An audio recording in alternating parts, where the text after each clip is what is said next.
7 ways British and Americans sleep is very different. I mean, I can't think of, like, the beds are bigger in America for sure. The bedrooms are bigger.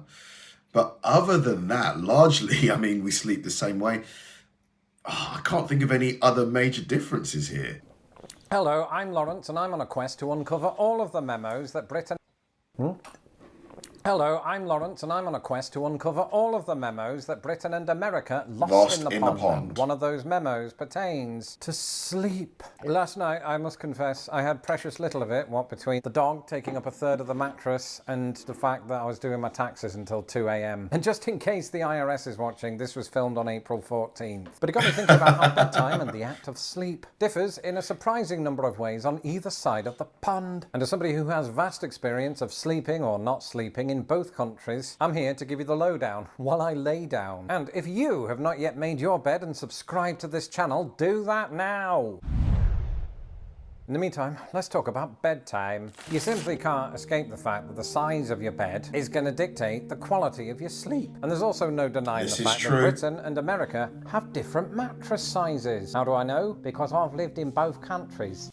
I'm glad that at least the one that I mentioned made it into the video. American beds just, for sure, even this, like a double in the UK and a double in America, the American one is like at least 20 to 30% bigger, I'd say. But also, past Lawrence already told you about this. So the smallest bed size in the United States is the twin bed, and its nearest equivalent in Britain is a single bed, which is just as long as an American twin, but 4 inches less wide. After that, America has a twin XL, which is coupled with Britain's small double. Try saying that after 4 whiskeys. And then America has what is known as the full-size mattress. This is almost identical to the double-size mattress in Britain. In the US, some people sleep on the queen, not the queen, that would be breaking news, on a queen-sized mattress, which is about 60 inches by 80. Oh, I thought American had the double mattress as well. This is virtually identical to Britain's king-size mattress, but neither country ousts their bedroom monarchy there. What's better than a queen? An Olympic queen. In the US, this measures in at 66 inches by 80. Funnily enough, the nearest equivalent in Britain is called, can you guess what it's called, can you?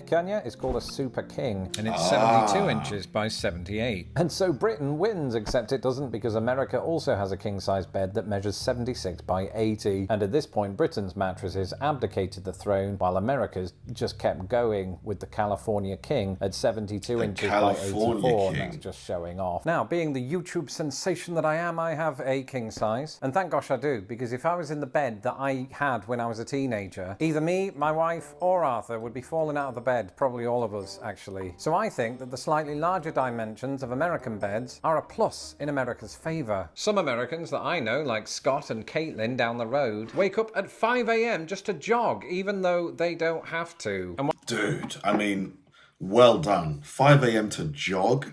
I could never. Could you? No way. Well, I can't say that I've embraced jogging. I have embraced something American that helps me function at that time of day. Cold brew. Now, I'm British. The only cold coffee I ever drank was the kind that was left in the microwave for 3 hours. But that's all changed thanks to Trade Coffee. Thanks to their cold brew collection, the link is in my description below. Temperature is crucial to getting a good night's sleep. And I think when you're talking about Britain and America, you have to factor in the seasons. In both countries, you'll find heaters, whether that's central heating through vents like I have in this house, or radiators on the wall like I had in Britain growing up. I've never really had a problem warming the house in winter time. It's really when it starts to get to this time of year, and specifically when it gets to summer. Here in America, obviously air conditioning is all the rage. It's needed because those summers can get quite hot. Sometimes. Yeah, honestly, like, air conditioning makes such a big difference. We need it here. It's getting to the point now where I think the average British home in the summer needs it, because the houses here are all made of brick, so they keep the heat in. And when it gets really hot, like 35 degrees, which I think is like almost 100 degrees Fahrenheit, it's just unbearable sometimes. Sometimes up into the hundreds of degrees Fahrenheit. But in Britain, when you're in a small room with more than one person, or a dog, or whatever it might be, something that's generating heat, you could either crack open a window, or as many people do, just sort of sleep in a puddle of sweat. That's what it's like in the summer. I can't remember what it's like to sleep in a British bed at this time of year in April, so maybe I'll go and find out. Well, I'm supremely jet-lagged, partly because I only slept 2 hours on the plane. What a goal. What a goal. So I need to go and find a Costa coffee or a bed, whichever's cheapest. Welcome to our room at the Hayden pub in Notting Hill. Once I've finished gawping in wonder at the layout, this phenomenal bathtub, and these majestic dog portraits, I'm gonna get some sleep. Right now, it's 2:18 a.m. and I'm whispering from the bathroom so that I don't wake up my manager because she was in bed next to me. I love how he went out in a bathrobe. I love the dedication to his craft.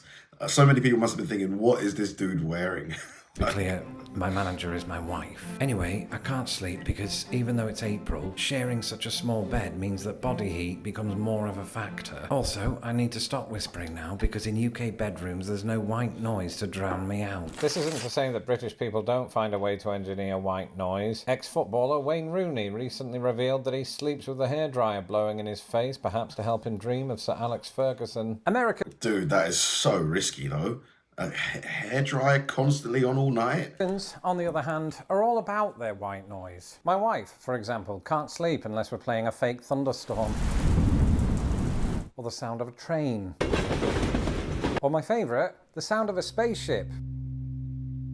That is on top of the fact that there's an air conditioning unit, so mostly when I sleep I dream about air. But that, believe it or not, isn't the only way my dreams have changed. But I've noticed in recent years, when I dream about people, they have American accents. Because that's what I hear every day. Wow. Now, I don't know if when I was in Britain, they didn't have American accents, because, you know, we are exposed to American TV and film. But I feel like if I was dreaming about my family or friends back in England, they would have had the right accent. That is so interesting. I'm trying to think of dreams that I remember.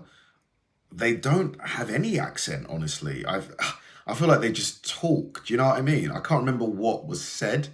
Like, on some level, I suppose this is in line with studies that show that people who speak multiple languages often dream in more than one. For me, those languages are English and American English. But now I dream about either American people who are real in my life or American people who are made up or scary Russians. Something that I noticed after living here for a while is that many, not all, but many Americans don't know what a hot water bottle is. Which is What's a hot water bottle, insane. Lawrence? It's basically exactly as it sounds. do you guys not really use hot water bottles? Here, I would bet that out of every 3 houses, 2 have a hot water bottle.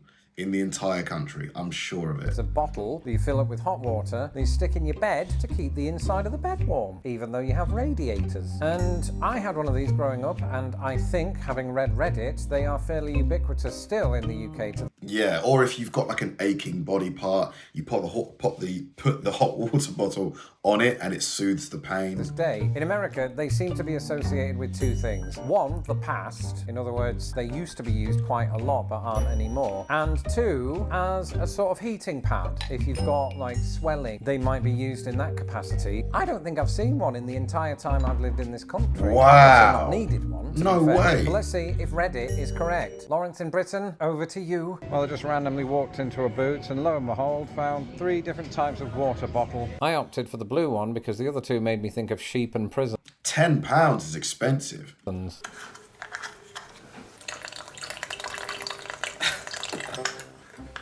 There's probably a couple of reasons that Americans don't use hot water bottles these days, but chief among them might be the fact that in America we favour top sheets. That's not this thing, this is the duvet. It's the sheet underneath the duvet that goes on top of you, so it's kind of an extra layer of insulation. And it also means you don't have to wash the quilt as often. And I flipping love top sheets, do you know why? It's not just because of that insulation. In fact, sometimes I find it gets a little too warm. But what you can do is you can just lift the duvet off. Top sheet.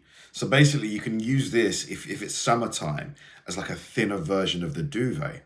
Okay. And only sleep under the top sheet Right. if you're too hot, because that means you still stay warm, but it also means that your dog won't lick you when you are asleep. So that's useful. Whereas growing up in Britain, a top sheet was very much optional, some might say extravagant. And so I'd be interested to see, Lawrence in England, if top sheets are around today. You can probably barely see me, but I am in bed in a hotel in London. And because I've just had a bath, which is something that I do whenever I visit England, because the bathtubs are better, I'm really hot. And the problem is, there's no bloody top sheet, so I can't do my top sheet trick and I'm just going to have to sweat buckets or just lay out naked in the bed. There's no dog, so it's probably easier. And finally, melatonin. This is a supplement that I'd never heard of that is designed to help you sleep if you're having trouble doing so. And I say I'd never heard of it. I'd never heard of it until I moved to America. Because here, if you're just in casual conversation with somebody about how you're finding it hard to sleep, they might say, "Ooh, you should try melatonin," that you could just pick up off the shelf at Walmart. Yeah, I've heard of melatonin. Is it effective? Does it actually work?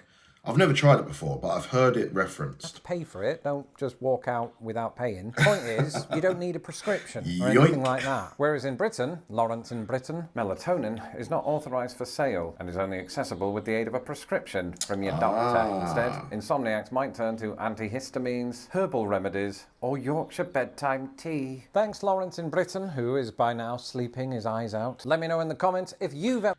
Interesting. The melatonin thing, I have heard, like, because sometimes my sleep isn't great. I would say in an average week, I get maybe 4 days of like good, high quality, 7.5 hours sleep. The rest, it's usually broken. Maybe I need to try it. But the bigger mattress thing is definitely true. 100% true. Whenever I'm in America, the mattresses are always wider. Always. Thanks for watching, guys, and I'll see you in the next one.